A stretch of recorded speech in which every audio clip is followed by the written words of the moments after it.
Hi, Father. Good evening. Father, Ah? Good evening. You have a new hairstyle. Oh. Anong masabi mo sa hair ko? No, I thought you were on a wig. parang ang F4. Anong tawag dyan? Nagpa-reband, no? Oo. Nagpa-straight. Oo. Diba? May tie. Sister, good evening. Cards, anong masabi mo sa buko? Napakaganda ba? Sana all. Ano gawa niyo dyan? Dumating yung 13 months eh. Oo. Best ganda ikaw ba yan? Papalitan mo na si best ganda pag Federasyon. Ikaw, Pards, anong masabi mo sa hair ko? Okay ba? Wasilo. Wasilo. Oh. Sana all. Nakuha ko na yung Wasilo. Nakuha ko kasi yung 13 month ko. Parang Pilipinas lang. Hi, Ate Jo.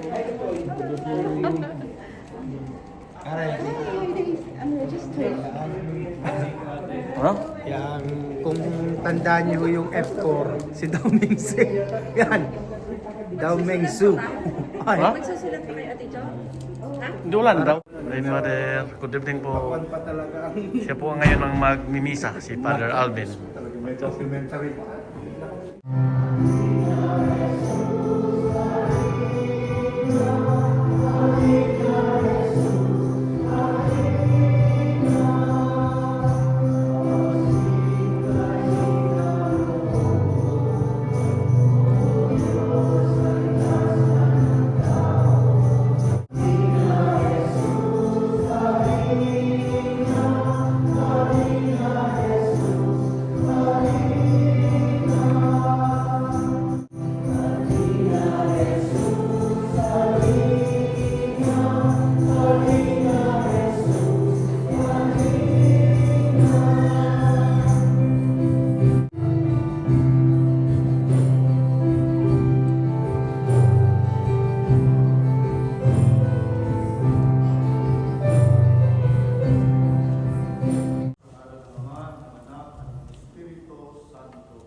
Ang biyaya ng ating Panginoong Jesucristo, ang pag-ibig ng Diyos Ama, at ang pakikipagkaisa ng Espiritu Santo ay sumainyo lahat.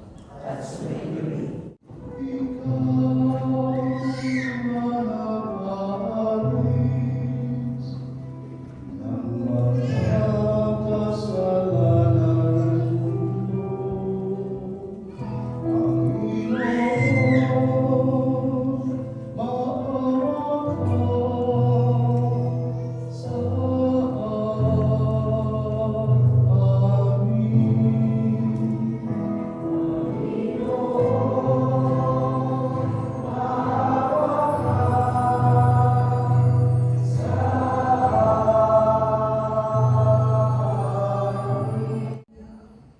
Kaawaan tayo ng makapangyarihang Diyos, patawarin tayo sa ating mga kasalanan at patnubayan tayo sa buhay na walang hanggan.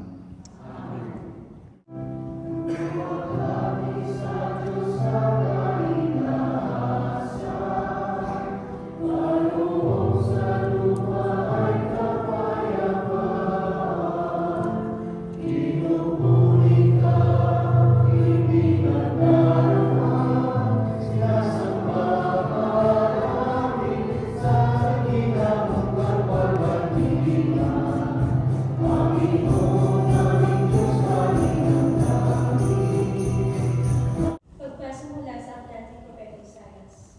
Nalalapit na ang araw, sabi ng Panginoon, na pagsisipunin ko mula sa lalim ng David, isang sanggang mundo, isang hari ng buong karunong mag-aaral.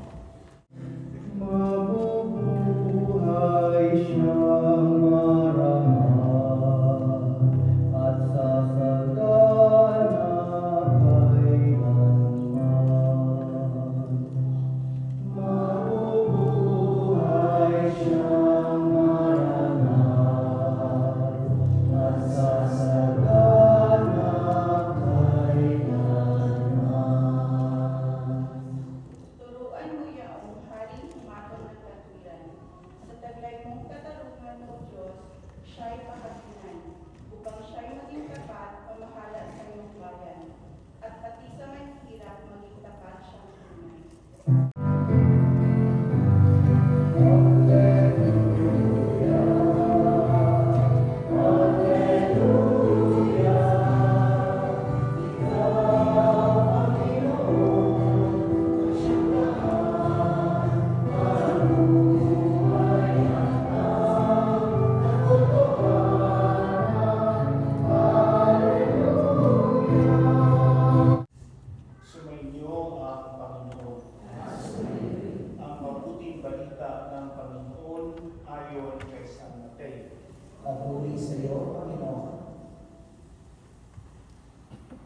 Maria na kanyang ina at si Jose ay nakatakda ng pakasal. Ngunit bago sila ikasal, si Maria ay natagpuan nagdadalang tao. Ito'y sa pamamagitan ng Espiritu Santo.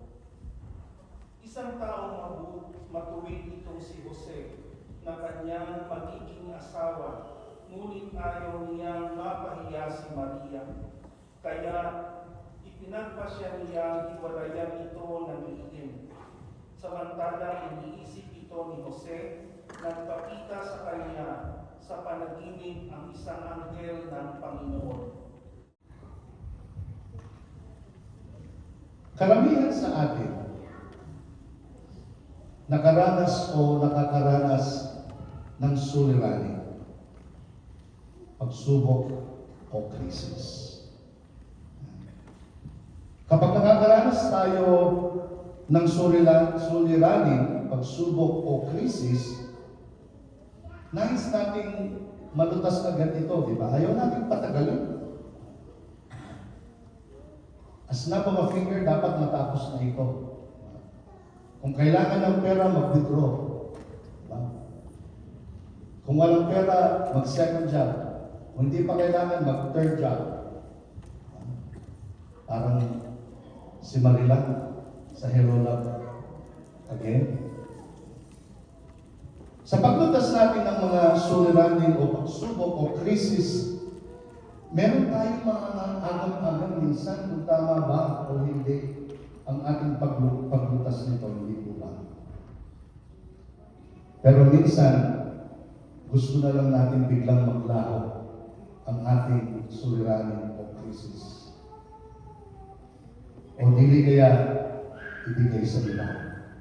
Pinangangalagaan tayo tuwiran ng Diyos at lahat ng ginagawa niya ay para sa ating kapakanan. Sa ikatlong araw ng ating nobela, ihabilin natin ang ating sarili at ang buong sangkatauhan sa kanyang dakilang pagmamahal. Panginoon, tingin mo kami. Para sa lahat ng Kristiyano, habang naghahanda tayo magdiwang sa kapanganakan ni Jesus, mapagpatulan nawa natin ang anumang natutuklod at anumang natupok at hindi na ang naghahati-hati sa atin. Manalangin tayo.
Ang pagdiriwang namin itong pag-aayon sa iyo ay may pagpaglakat nawa kami pag-ibabawan sa ngalan mo upang kami maging marapat makasalo sa buhay na walang mali ng anak mo maging abang tao upang kami pagkalimit sapagkat siya ang namamagitan kasama ng Espiritu Santo magpa sa walang hanggan. Amen.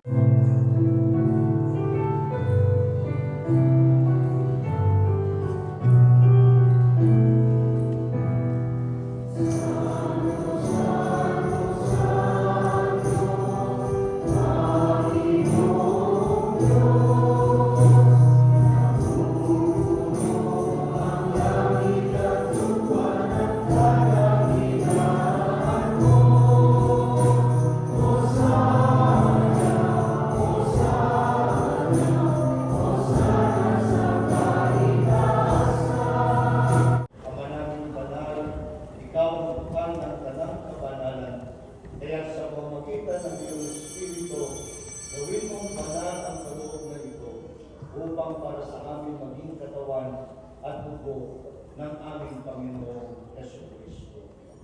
Bago niya pinagtiis ang kusang loob na maging handog, hinawakan niya ang tinapay, pinasalamatan kanya, pinaghati-hati niya iyon, inabot sa kanyang mga lagat at sinabi, "Tanggapin ninyong lahat ito at kanin. Ito ang aking katawan na ihahandog para sa inyo."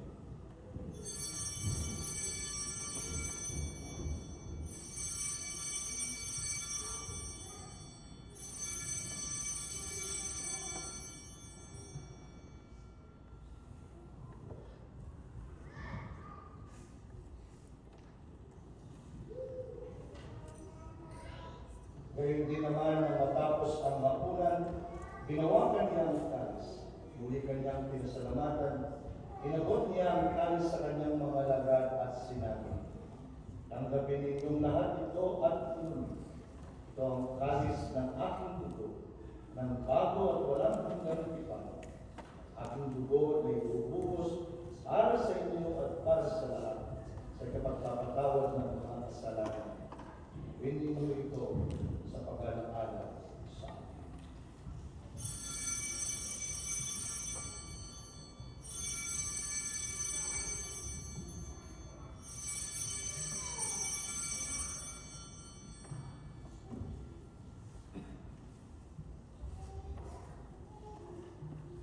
Ipagbunyi natin ang misteryo ng pananampalataya.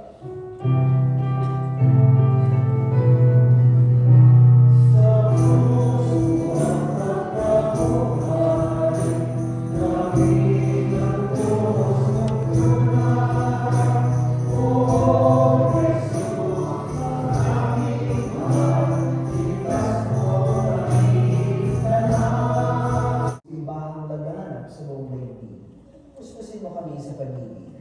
Kaisa ni Francisco na aming Papa at ni Stephen na aming Obispo at ng Tanang Kapalitan.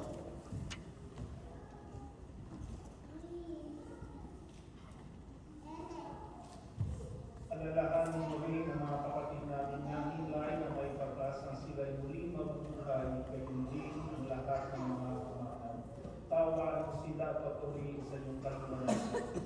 Tawaan mo at pagindapatan ng lahat na makasama sa iyong buhay na walang wakas.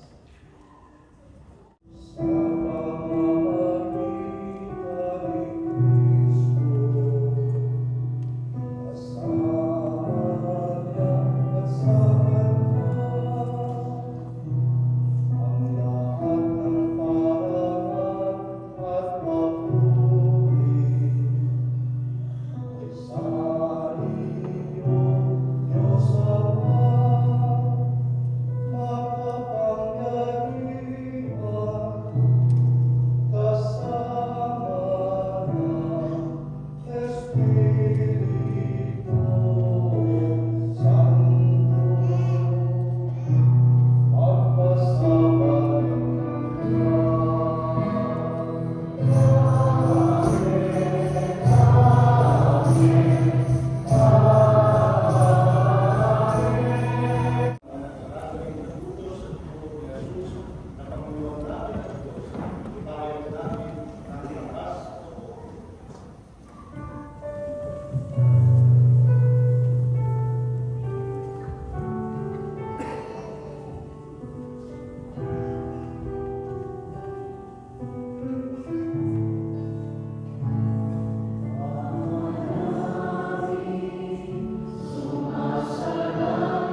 Tumayo po tayo lahat.